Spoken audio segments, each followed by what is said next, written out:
So I'm in Orlando this week as part of what I like to call the Great Migration, when sales organizations of the world find their way to warmer climes. In this case, it's the 2026 sales kickoff season.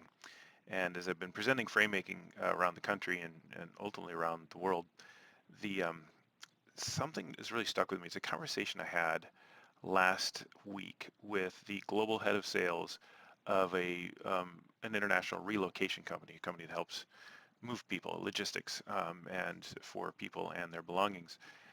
And she is the one that is ultimately called in for those top-to-top conversations, right? C-suite to C-suite. Um, and the thing that she said to me, and that it really stuck with me, is she said, when she's in front of customers, the thing that customers want to know from her is not, they don't necessarily want to know about the services or the product or the value or the payback period or whatever it might be, the business case essentially.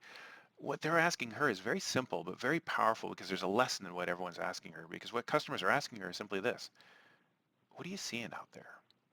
That's what they want to know more than anything else. And notice they're not even asking, like, tell us about your product or tell us about your company. And you could say, well, that's because other people lower down have had that conversation.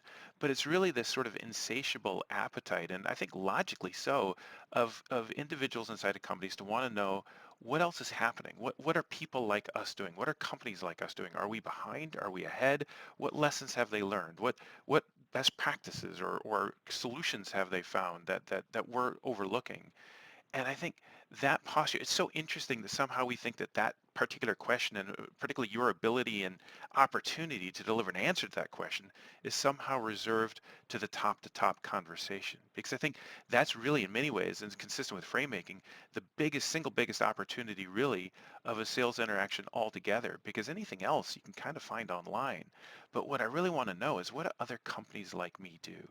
What are other companies like me thinking about? I was at a big conference for a SaaS tool back in November, and not a single one of the heads of sales, heads of marketing I talked to said, I'm here to find out about the company hosting the conference, even though to some degree, of course they were. But they said, what I want to know is just like, what's everyone else doing with AI? Am I behind? Am I ahead? What are the lessons learned? What's actually working? Because I'm still not sure.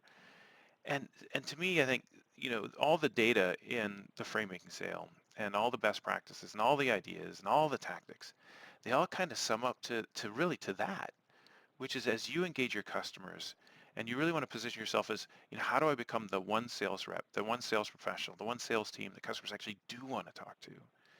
I think it's, in many ways, it's your ability to answer that question of, what are you seeing out there? What are you hearing out there from other companies like me? So we've talked about it before. Your opportunity isn't so much, and your value isn't so much your expertise. They're not asking, what do you think I should do, or what is your opinion? Rather saying, what are you seeing? They're asking about your access.